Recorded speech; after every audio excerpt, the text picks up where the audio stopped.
Hello everyone, it's Mark Goodake here. Welcome to the NT Pod, the podcast all about the New Testament and Christian origins. It's episode 107, and today we're asking, why do we translate New Testament names the way we do?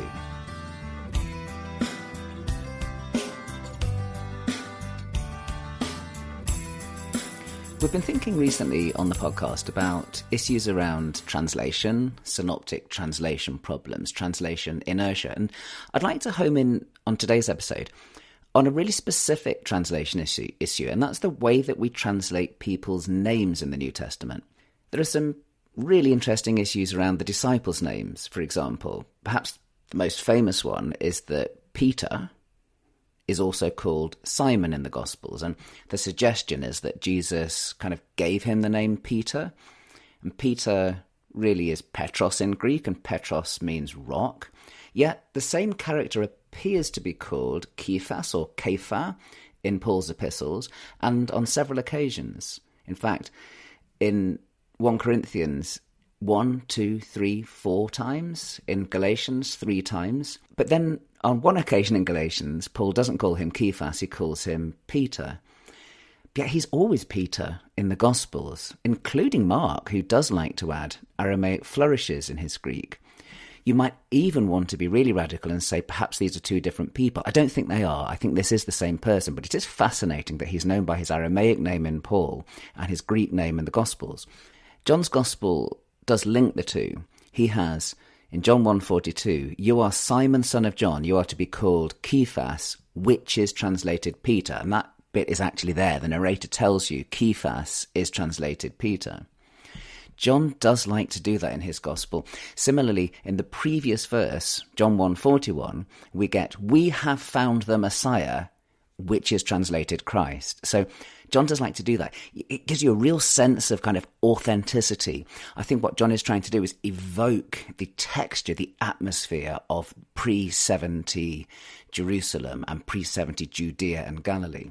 So in the case of Peter and Kephas, our translations are usually pretty good at distinguishing between these names, but at other times our translations fail us. And one of the most striking, I think, is the name James/Jacob.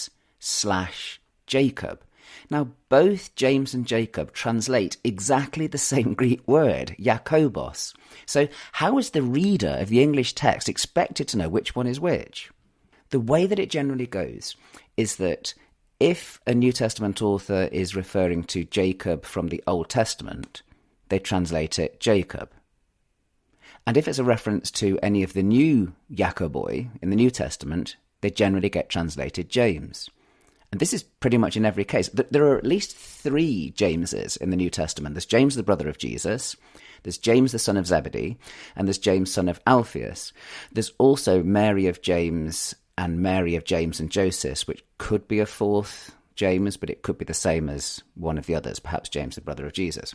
So, just to reiterate, exactly the same Greek word, Jakobos, is translated James if it's a New Testament James, but Jacob if it's the Old Testament Jacob. And then in Luke 6:16 and Acts 1:13, we get a character called Judas, son of James. This is one of the disciples only in Luke's Gospel and in Acts. And this is problematic because you don't hear the resonance, the Old Testament, the Hebrew Bible resonance, that this character is Judas, son of Jacob. Judas, son of James. Why do we keep saying James? Why do we always translate these characters James if they're New Testament ones? The English word James is derived from the Latin Jacobos or Jacomus, and it's already there in Wycliffe's translation in the 14th century. I looked this up, and in Tyndale's English translation in the 16th century. But probably more than anything else, it was immortalised by the King James, yes, James version of 1611. I used to wonder whether perhaps this James translation came about because of King James. It doesn't. It was already there in Wycliffe and Tyndale beforehand. But that decision to translate the New Testament Jameses as James and not Jacob actually sticks, and centuries later we're still translating it that way. And in the NRSV updated edition, the most recent biblical translation, we have this James thing going on. And it's not just Jacob and James. What about Jude and Judas? So there's a book in the New Testament, an epistle, one of the shortest books in the New Testament, which we always call Jude. Go and have a look at the index to your New Testament, and we will see reference to the epistle of Jude.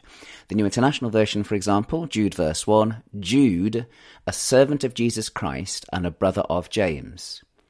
Well, you know how you could translate that? Judas, a slave of Jesus Christ and a brother of Jacob. This is the same term, Judas and Jude. Of course, for many moderns, the name Jude is thought of as kind of a different name from Judas.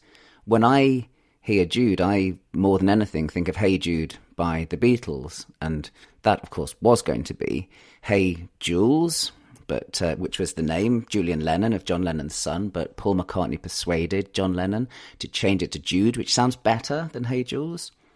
But Jude. And look at the NRSV updated edition. Jude, just like in the NIV, Jude, a servant of Jesus Christ and brother of James. And then you get a footnote, and it says Greek Judas. And I can't help thinking, if the Greek says Judas, translate it Judas. This same person is in Mark 6:3 and Matthew 13:55, one of the brothers of Jesus. And this isn't about Hebrew, Aramaic, Greek, or anything like that. It's just a convention. It's a convention to call the New Testament book Jude and to keep on doing it, even though we know that the word is Judas. Why is that? I mean, I think to some extent it's probably about our squeamishness over Judas Iscariot. When we hear the word Judas, the first person whose name that is for us is probably Judas Iscariot. If you think of Jesus Christ Superstar, you get the line, "You Judas," meaning you betrayer, and it's addressed to Judas. So why does this matter? Well, for me, what it's doing is it's hiding the Greek behind the translation rather than bringing it to light. And when you're doing biblical translation, one of the things that you really want to do, I think, is draw out the meaning of the text, not hide it. You want people to hear the resonances, not hide them. And it creates divisions where there aren't any. Judas and Jude, Jacob and James. And there's a theological element here as well, which is that this generates a kind of discontinuity between Old Testament and New Testament, between the Hebrew Bible and the emerging Christian movement. I mean, just look at Matthew's Gospel. Look at Matthew's genealogy. In Matthew, Jesus' grandfather is named Jacob, right? Actually translated Jacob in pretty much every English translation. But then when we get to Jesus' brother later on in Matthew 13:55, he's named James. It's exactly the same word in Greek, Jakobos. So it's like Jesus' grandfather belongs to the Old Testament period and his brother to the New. I think that's problematic.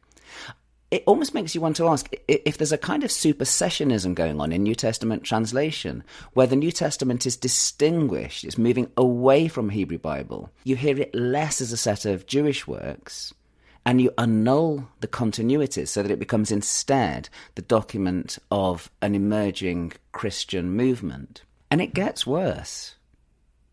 The key figure in the New Testament is Jesus. And just as with James and Jacob, it's exactly the same Greek word, Jesus, translated in two different ways, depending on whether you're talking about New Testament Jesus or Old Testament Joshua.